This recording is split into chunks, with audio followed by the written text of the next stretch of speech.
Have you ever just switched over a photo from color to black and white in post-processing to create a black and white photo? I've done that so many times because I didn't initially understand the concept of black and white landscape photography composition, and in this video I'm going to provide you with two really important hacks for better black and white landscape photography coming up. Hey guys, my name is David Johnston. Despite my issues with black and white photography in the past, over my 12-year professional photography career, I have been able to figure out the composition hacks for photography in black and white. Let me share those with you right now. Number one is contrast. And I know this is a huge one here. Contrast is more than just a slider in your post-processing software to make your photos look better.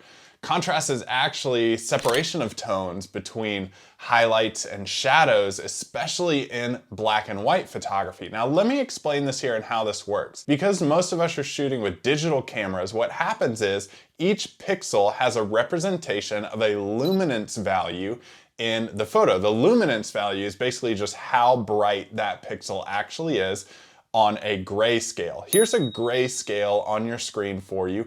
Every single pixel in your photo is going to be represented by one of these grayscale tones. With black and white photography, when we're talking about contrast, it has to be represented well in these to create separation. Why do you want to create separation with your highlights and your shadows in black and white photography? Well, black and white photography is basically just a big grayscale over your entire image. You want to create separation in those so that you can create interesting elements of contrast throughout your photo. So this comes in a lot when you have like fog coming in and out of trees in the forest or with mountains. Play that up really well. What happens here is a lot of black and white photography can look good in your mid-tones of your photo, and that's just kind of like the middle section of the grayscale, but you don't get a lot of contrast. So look for more of those artistic kinds of photos in this realm, in this section. If you want to go for like those big grand landscape scenes, look for high contrast in those grayscale tones so that you get separation of your objects and your subjects. This could be something as basic as like some sand dunes at sunset. If you don't have a lot of dynamic color in the sand dunes, you can create that separation of shadows versus highlights to create that interesting contrast. I just want to pause real here. If you're getting a lot of value out of this video already, go ahead and hit the like button and subscribe to this channel for more tips on how you can improve your landscape photography.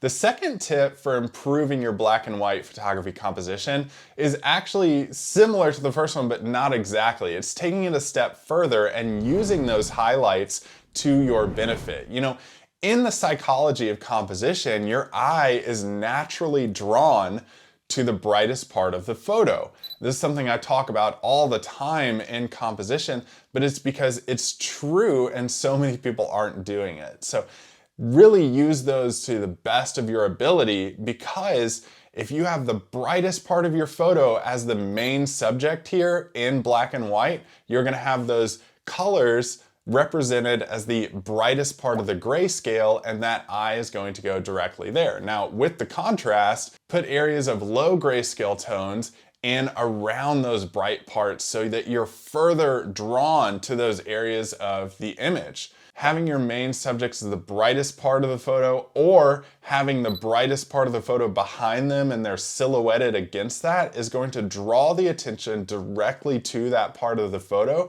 so that you can tell your viewer, hey, here's a window I want you to look in, and here's what I want you to look at. That's a huge part of landscape photography composition, especially with black and whites, because with black and whites, you don't have colors to help you accentuate those things.